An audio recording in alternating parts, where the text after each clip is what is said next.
सत्यनाम बोलो गुरु महाराज की जय। बंदी छोर सरकार की जय। तुलसी साहेब की जय। परम संत सूर स्वामी महाराज की जय।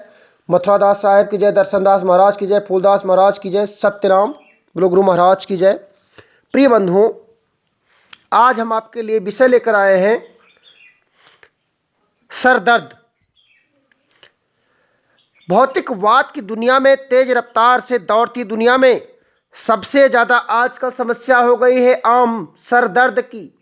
उसी विषय पर आज हम चर्चा करने वाले हैं, सर दर्द। शायद ही ऐसा कोई व्यक्ति हो कि जिसको सर दर्द कभी ना हुआ हो। ऐसा कोई बिरला व्यक्ति नहीं है कि जिसने कभी सर दर्द का अनुभव न किया हो। इसलिए हम विषय लेकर आज आए हैं सर दर्द। सर दर्द का इतना परिणाम समाधान खोजे जाने बगैर हम इसे एस्पिरिन की गोली से दवा ले लेते हैं और अपने जीवन के एक अंग के रूप में स्वीकृत कर लेते हैं। एक चिकित्सक के पास आने वाले रोगियों में सबसे अधिक संख्या सरदर्द के मरीजों की इस दुनिया में देखी गई है। सरदर्द के कई प्रकार आयुर्विज्ञान में वर्णित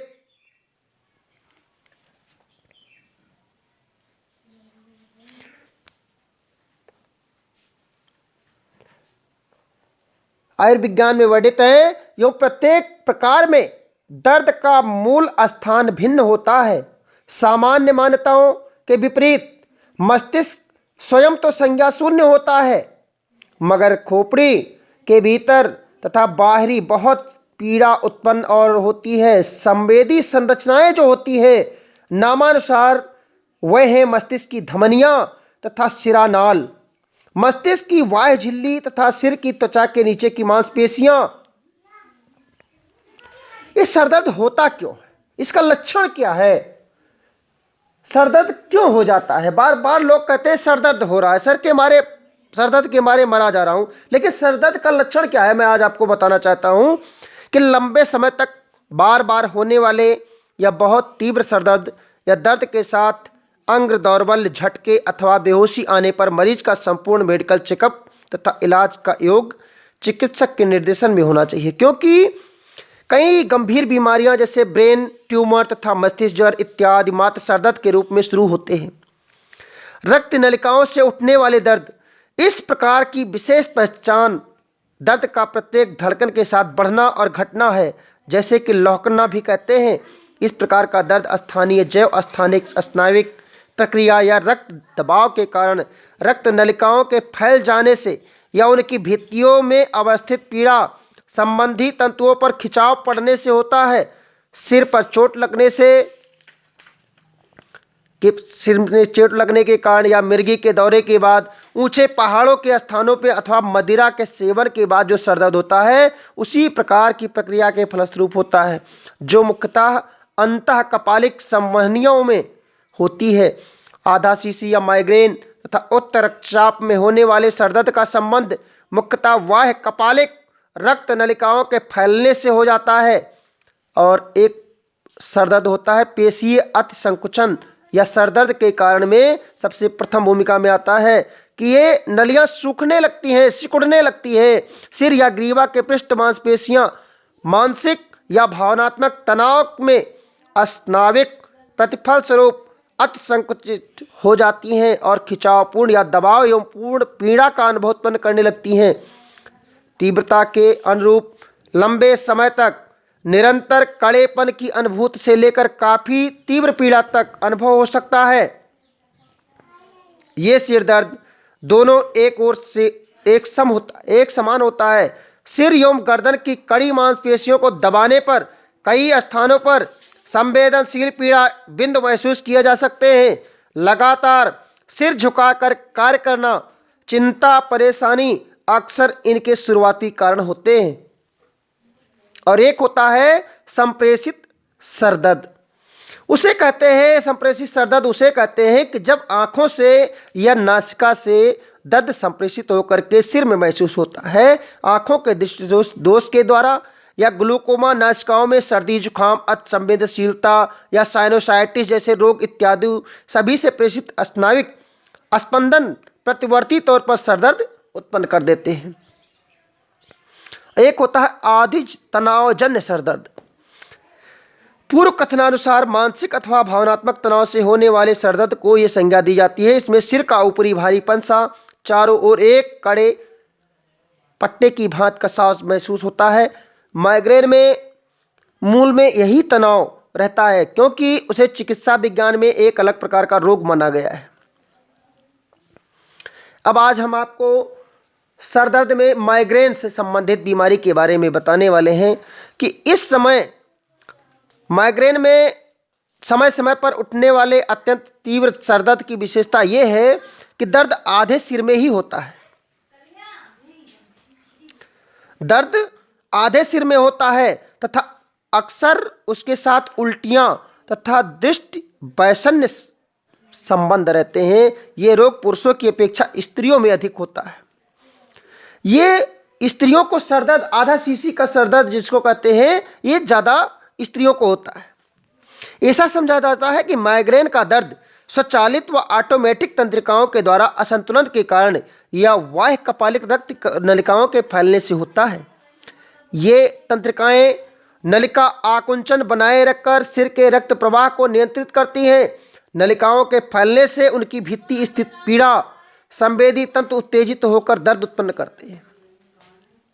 माइग्रेन में पारिवारिक प्रवणता पाई गई है। लगभग 3/4 मरीजों के किसी न किसी सगे संबंधी को इसी रोग से प्रभावित पाया गया है, मगर यह तथ्य अभी तक प्रमाणित नहीं हुआ है कि रोग आनुवांशिक है या व्यवहारिक विरासत में मिला है।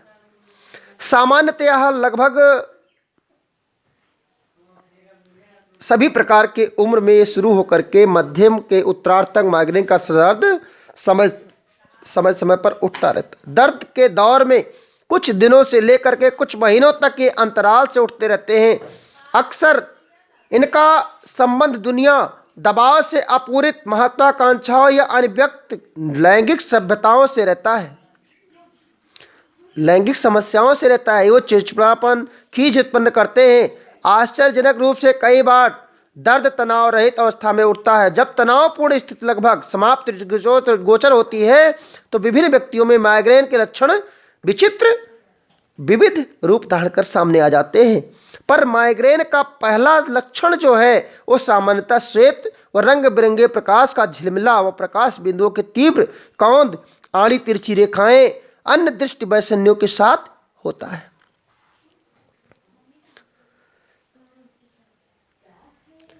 हमें ओठों में सुन्नता का अनुभव होता है। लक्षण काल लगभग आधे घंटे तक चलता है। इसे पूर्णाभ्यास दौर कहते हैं। इसके पश्चात वास्तविक सरदर्द का दौर चालू होता है। दर्द एक बिंदु से शुरू होकर के धीरे धीरे आधे सिर में फैल जाता है। व्यक्ति पसीने पसीने होकर उल्टियां करने लगता है तथा प्रकाश और ध्वनि बर्दाश्त नहीं कर सकता। अतएव उसे अंधेरे शांत कमरे में बिस्तर पर पड़े रहना ही बेहतर लगता है। यह दौरा कुछ घंटों से लेकर कुछ दिनों तक चल सकता है। रोगी को लस्त एवं शक्तिहीन बना देता है। माइग्रेन का दौरा बहुत कारणों से अवैच्छिक हो सकता है, मगर हर रोगी के लिए अलग या विशिष्ट परिस्थिति होती है जिससे दर्द परिवर्तित होता है। कुछ विशेष पदार्थों जैसे चीज, चॉकलेट, शराब के सेवन से, जिसमें टायरामीन नामक तत्व अधिकता में रहता है, हो सकता है कि इसी प्रकार कुछ लोगों को दौरा सूर्योदय के साथ शुरू होकर के दोपहर तक चलता है। आकाश बादलों से आच्छादित होने पर ये पूर्ण स्वस्थ रहते हैं। अन्य लोगों में चंद्रमा की स्थिति से दर्द का संबंध रहता है। दर्द के संबंध के कारण को एक बार में ताड़ लेना इतना आसान नहीं है, मगर मरीज को स्वयं सचेत रह करके ढूंढना होगा। दर्द का स्थान भी लोगों में अलग अलग रहता है। कुछ को आधे सिर में तो कुछ को पूरे सिर में, सिर दर्द के पीछे साइड में दर्द बना रहता है।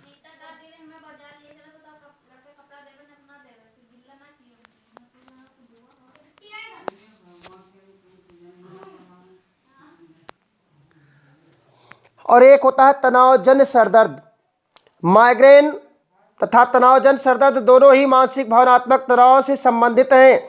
अंतर इतना ही है कि माइग्रेन स्वसंचालित तंत्रिकाओं के माध्यम से तथा तनावजन्य सरदर्द कायिक तंत्रिकाओं के माध्यम से दर्द की अनुभूति उत्पन्न करके मांसपेशी या ग्रीवा पृष्ठ पेशियों को प्रेरित कर लगातार आकुंचित करके बनाए रखता है। लंबे समय तक दर्द बने रहने पर सिर, जबड़े, गले तथा पीठ की मांसपेशियों में कड़ापन आ जाता है। इनकी क्रियाशीलता सीमित होती है, उन्हें दबाने पर महसूस होता है तथा इनमें कुछ कड़े संवेदनशील पीड़ाबिंदु महसूस किए जा सकते हैं।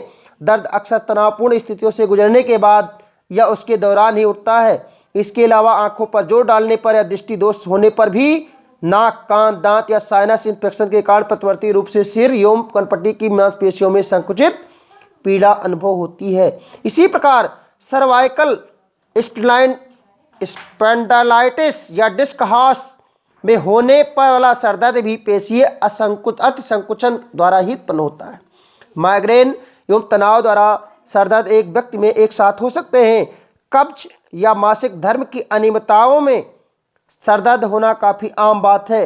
ऐसे सरदर्द मूल समस्याओं का समाधान होते ही स्वतः ठीक हो जाता है।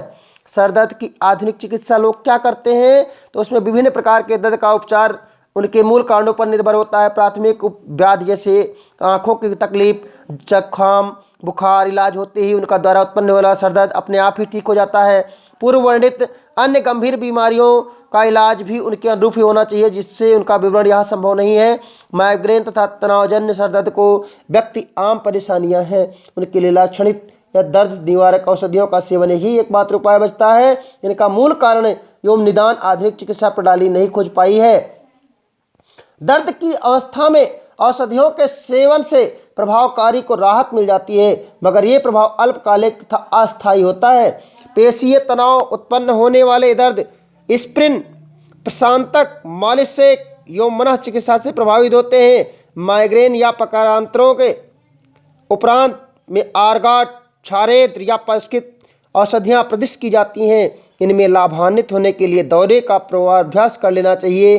कुछ नई औषधियाँ जो स्नायुविक रासायनिक प्रक्रियाओं को संकलित करती हैं, लंबे समय तक लेने पर दौरा पड़ने से रोकती हैं, मगर रोग को समूल नष्ट करने में सक्षम नहीं है। अतः लंबे समय तक बारंबार होने वाले सरदर्द मरीज एवं डॉक्टर दोनों के लिए पूर्ववत एक समस्या बने हुए हैं।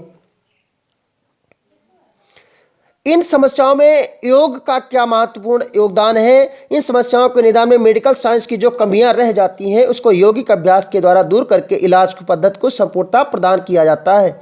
अक्सर सभी के प्रकार के तनाव और संबंधनीय सरदर्द, माइग्रेन एवं पेशीय अतिसंकुचन योग के द्वारा इसका निवारण किया जाता है। आधुनिक शोधों से इस बात की पुष्टि होती है कि माइग्रेन के लक्षणों के प्रकटीकरण व कारणों को क्रियाविधि को समझना इतना सरल नहीं है। इसमें अनेक जटिल प्रक्रियाएं शामिल हैं, जिनमें मस्तिष्क के रसायन एवं रक्त कणिकाओं से स्रावित होने वाले रसायन अन्योशासित तौर पर विकृत रूप में कार्य करने लगते हैं। इस संपूर्ण प्रक्रिया का भावनाओं के निकट का संबंध भी समुचित रूप से दर्शाया गया है।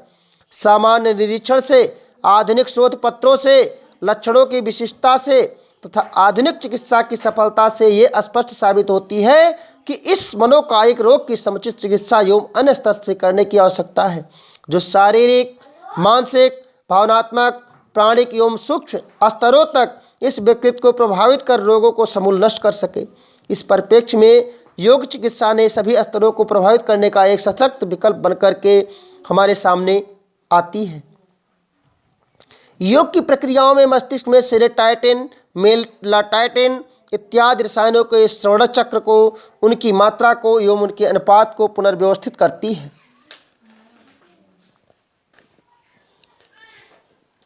व्यक्ति को संवेदनशील तौर पर अधिक संतुलित बनाती है तथा जीवन के प्रति दृष्टिकोण में जो जीवन शैली में परिवर्तन लाकर मनोकायिक संबंधों को संतुलित करती है। योग द्वारा प्राण शक्ति के प्रवाह के अवरोध को दूर होते हैं एवं पूरे शरीर में प्राणों का संचार बेहतर तरीके से प्रारंभ हो जाता है। माइग्रेन अधिक सरदर्द के उपचार हेतु दो आधारभूत हठ क्रियाएं बताई गई हैं, नित्य और कुंजल। माइग्रेन के रोगी को स्वतः उल्टियां हो जाएं तो लक्षण की तीव्रता घट जाती है। ये तथ्य इसी बात की पुष्टि करता है कि तनाव को भावनाओं को अचेतन मन को मुक्त करने से सक्षम है। रोग को जड़ से मिटाने के लिए दैनिक प्रातःकाल अभ्यास करना चाहिए। साथ ही निम्नलिखित अभ्यास क्रम से 3 महीने तक अभ्यास करना चाहिए। मुक्तासन भाग 1, सूर्य नमस्कार, शक्तिबंध समूह, शशांकासन, प्रणमासन और हल्का भस्त्रिका प्राणायाम, नाड़ी शोधन, भ्रामरी, योग निद्रा। और भोजन में अभ्यासों के साथ साथ शाकाहारी भोजन करना चाहिए। भारी पदार्थ खासकर चॉकलेट, शराब इत्यादि का सेवन करना नहीं चाहिए। भोजन अधिक मात्रा में नहीं करना चाहिए। तनावपूर्ण अवस्था में एक समय भोजन करने एवं शवासन में 10 मिनट तक शीतलीकरण से सरदर्द सन्निकट दौर में टाला जा सकता है। कब्ज, धर्म की अनियमितता, नाक कान गले एवं रोग एवं रीढ़ की हड्डी की समस्या से जुड़ी हो तो समुचित इलाज करना आवश्यक है। पारिवारिक दफ्तर या काम के बोझ से तनाव कम करने हेतु सूझबूझ से निर्णय लें। अपनी जीवनचर्या को बदलें। जीवन की समस्याओं से घबराएं नहीं, वरन उन्हें स्वीकार कर एक सकारात्मक रूप देने का अभ्यास करें। वातानुकूलित कक्ष में लंबे समय तक रहने से लगातार पास का काम करने से सरदर्द बढ़ जाता है। बीच बीच में अंतराल देते रहें। समय पर सोएं, समय पर जागें। देर तक सोते रहने पर स्फूर्ति स्वास्थ्य के आनंद से आप वंचित रह जाएंगे। दिन भर सिर को भारीपन सताता रहेगा। सत्यनाम बोलो गुरु महाराज की जय।